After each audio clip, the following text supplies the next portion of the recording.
Magandang araw sa inyong lahat and welcome back to my YouTube channel. Labis ang pagsisisi ng suspect na si Angelito Erlano alias Kulit nang maaresto ng pulisya matapos pagnakawan at tumapos sa buhay ng 22 anyos na si Queen Leyan de Quinsin sa Dasmariñas, Cavite. Hindi ko po sinasadya na mangyari yon. Nadala lang po ako ng takot. Nagsisisi po ako. Ang sabi ng suspect sa mga reporter. Sinasadya na mangyari yun. Nadala lang po ako ng takot. Sisi po ako. Napaslang ng suspect ang biktima na isang computer science graduating student mula sa De La Salle University, Dasmariñas matapos nitong pasukin ang kanyang dorm sa Barangay Santa Fe noong Marso 28. Lumabas sa utopsiya na nagtamo ang biktima ng 14 na saksak, isang fatal jab sa lieg, 9 sa iba't ibang bahagi ng kanyang katawan at 4 sa kanyang pulso at braso na sinyales na pumalag ito para depensahan ang kanyang sarili. Ayon kay Dasmariñas Police Chief Lieutenant Colonel Juan Uruga Jr., nahuli ang suspect sa pinagtataguan nito sa bahay ng kanyang kaibigan sa Purok 4, Barangay Victory Reyes, Dasmariñas City. Sugatan naman ang isang police officer matapos siyang saksakin ng suspect gamit ang improvised na screwdriver nang pumalag ito habang inaaresto. Nagkaroon ng konti pang kumusyon. Nagtangka pang saksakin ng ating pulis. Nagpagulong-gulong siya at nagkaroon po ng konting bruises sa katawan. Ayon kay Police Chief Lieutenant Colonel Juan Uruga. Nagkaroon po na konti pang kumusyon at nagtangka po saksakin po yung ating pulis. Kaya po na sila nagpagulong-gulong at nagkaroon po ng konting bruises po sa katawan. Dahil sa tulong ng kuha ng CCTV ay nakilala ng mga otoridad ang pagkakilanlan ng suspect. Napakalaga po nito sa ating kapulisan dahil ito'y nagbibigay sa atin ng kumpiyansa sa mamamayan na sila po ay katuwang natin sa pagpapanatili ng kapayapaan at kaayusan sa ating bayan. Saad naman ni Cavite Police Provincial Director Colonel Christopher Ulazo. Napakalaga po ito sa aming kapulisan dahil ito po ay nagbibigay sa atin ng kumpiyansa sa ating mamamayan na sila po ay katuwang natin sa pagpapanatili ng kapayapaan at kaayusan sa ating bayan. Sa ulat ni Police Colonel Christopher Ulazo, Cavite Police Director kay PRO 4A Calabarzon, Director Brigadier General Milancio Nartates, nakilala ang suspect na nakuna ng CCTV camera si Angelito Erlano habang may kausap nung araw na pinagnakawan niya ang biktima sa isang dorm sa Barangay San Nicolas 2.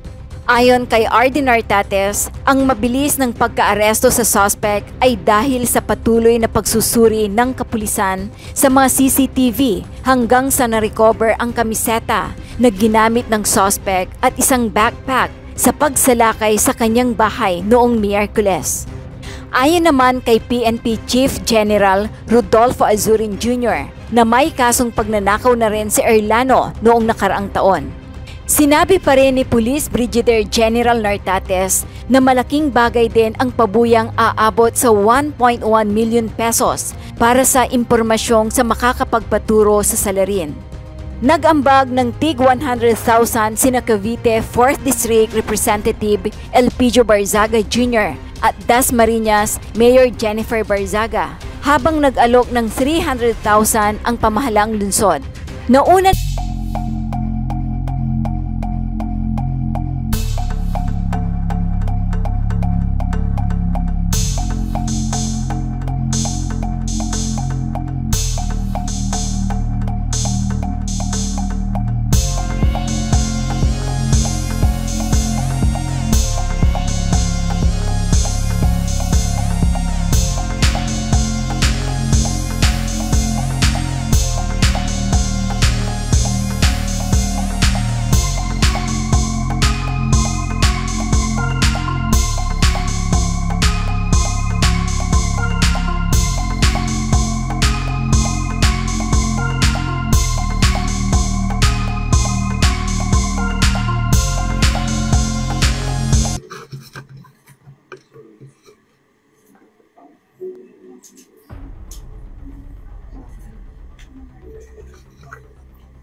nalaman namin na doon ang lugar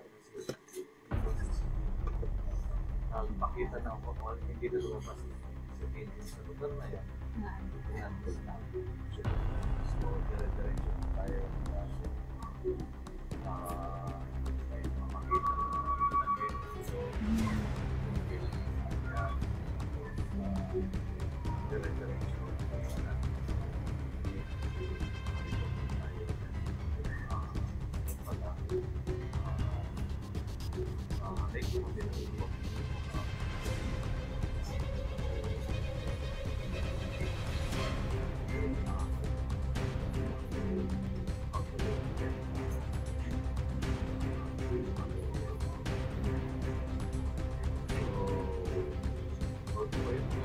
ginawa ko natin suggestion tayo hindi table investigation siguro natin sample tayo makuha ng tao invest or invest na siya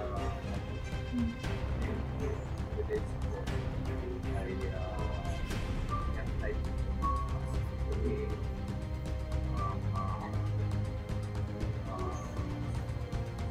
yung mga evidence dito ang kasalita sa with or without any relation siguro sa mag-confess na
sure natin.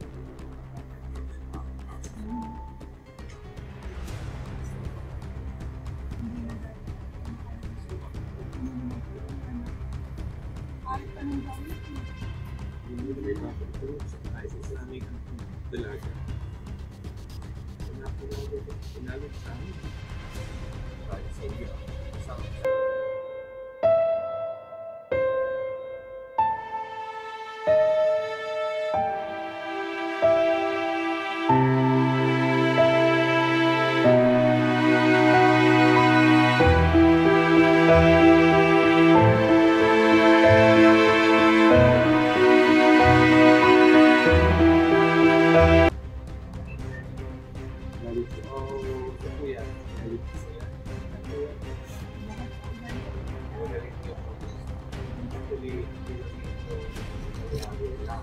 At pursuit ang ginagawa natin. You can still remember August or September last year, merong bata na na-rape sa pila ko. Kasi sa pila, ito po sa pila, ang minority yun ng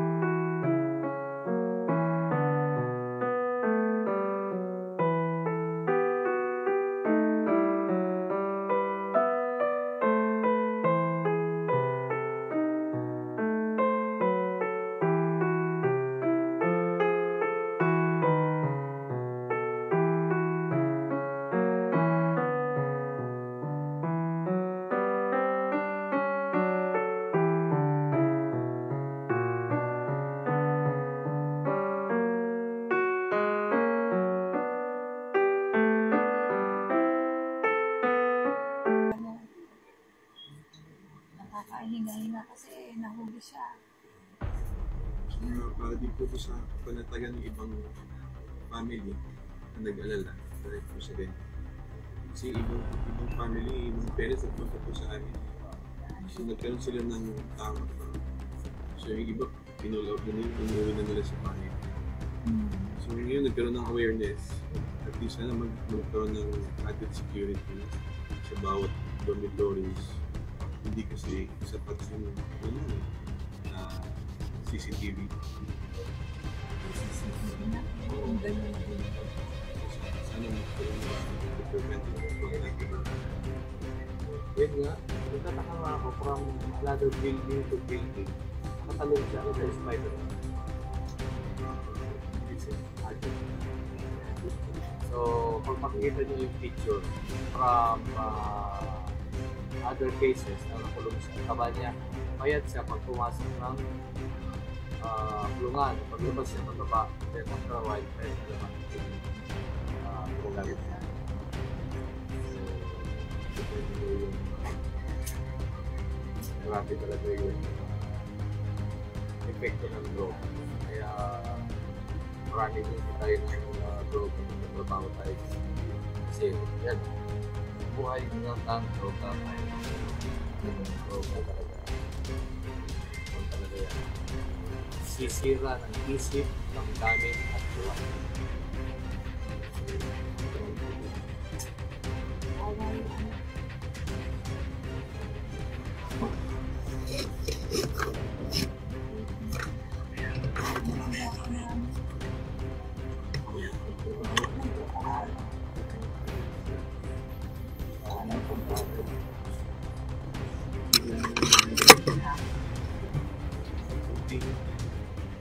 Kasi namin buhay.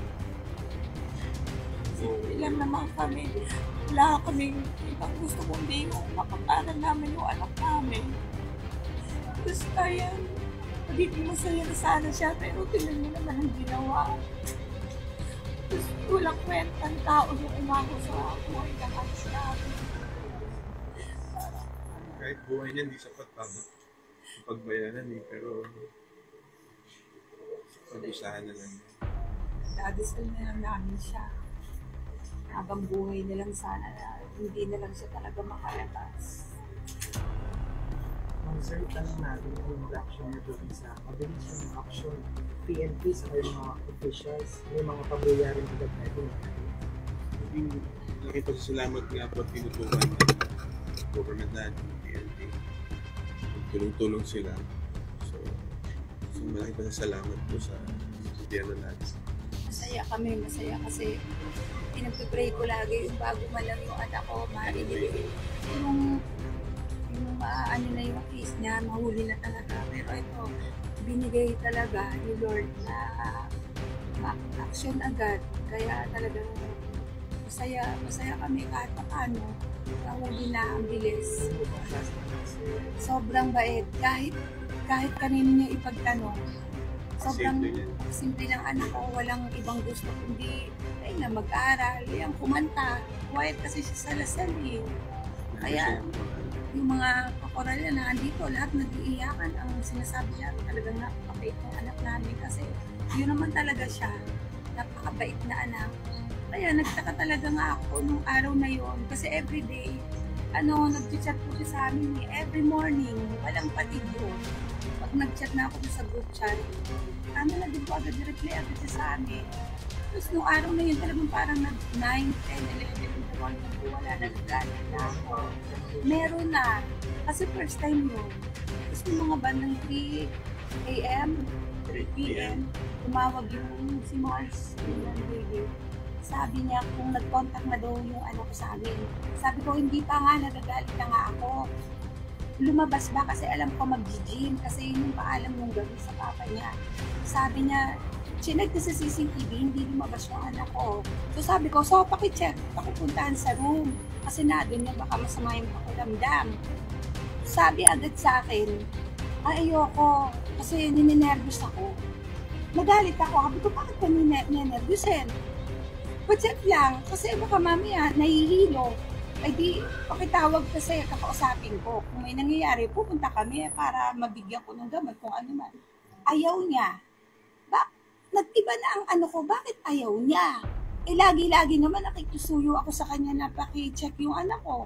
No comment naman siya, punta agad siya. Noong araw na yun, ang dami niyang dahilan na ayoko, iintay muna ako ng kasama bago puntahan ng silian. Kaya nag-hysterical na ako. Sabi ko, ikaw nga ang kumausap kay Mars. Bakit ganun yung usap niya sa akin? Tapos yun, pinuntahan may kasama yata. Tita, nakala. Of course, nakala. Kasi natin. Mag-subscribe at i-click ang notification bell para sa mga susunod na video updates. Maraming salamat po.